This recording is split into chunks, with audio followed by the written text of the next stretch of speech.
है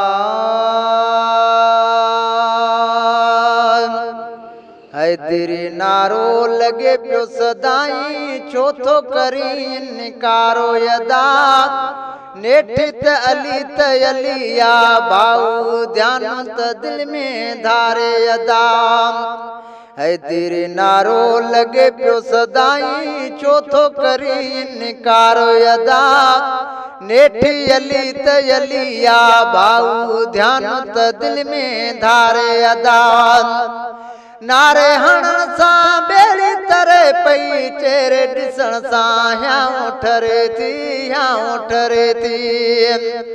है नारे हणण सां बेड़ी तरे पई चेहरे ॾिसण सां हियां ठरे पई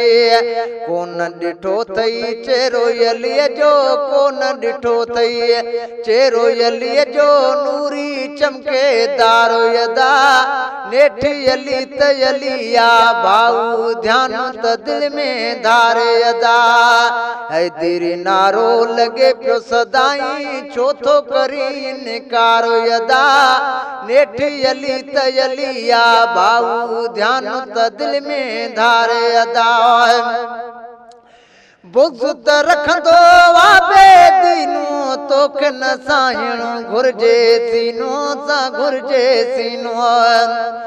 बुग़्ज़ त रखंदो वाबे दीनो तोखे न साहिणो घुर्जे सीनो तोखे न साहिणो घुर्जे सीनो हुतड़े कोई फर्क न पवंदो हुतड़े कोई फर्क न पवंदो हुआ है दिल करारो यदा नेठी अली तलिया भाऊ ध्यान त दिल में धारे यदा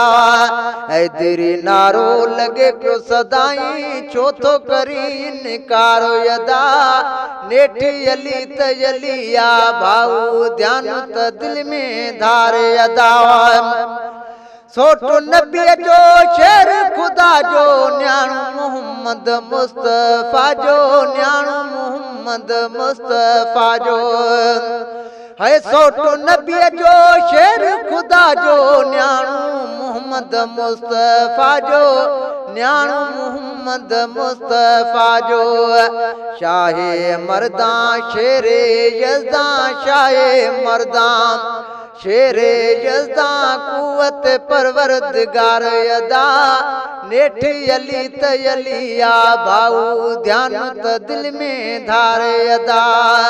है तेरे नारो लगे पियो सदाई चौथो करी इनकारो यदा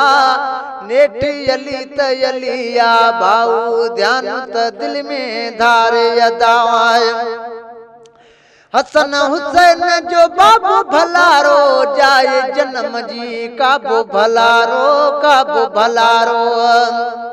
हसन हुसैन जो बाबू भलारो जाए जन्म जी काबो भलारो जाए जन्म जी काबो भलारो ज़ोहरा जो वरो ज़ैनब जो पियो ज़ोहरा जो वरो ज़ैनब जो पियो दुलदुल जो असवारो वदा नेठी अली तलिया भाऊ ध्यान त दिल में धारे यदा है तेरे नारो लगे पियो सदाई चौथो करी इनकारो वदा नेठी अली तलिया भाऊ ध्यान त दिल में धारे यदा पैर रकीब में रकीब पाए टीह सिपारा कुरान पुजाए टीह सिपारा कुरान पुजाए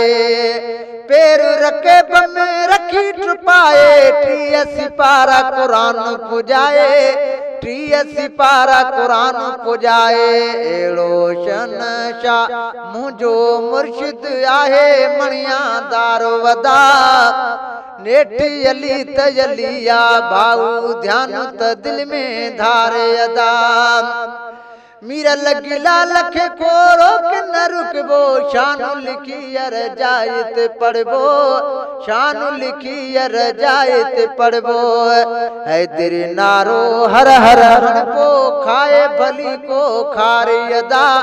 नेठी अली त अलिया भाऊ ध्यान त दिल में धारे अदा हैदरी नारो लगे पियो सदाई छो तो करी इनकारो अदा नेठी अली त अलिया भाऊ ध्यान त दिल में धारे अदा।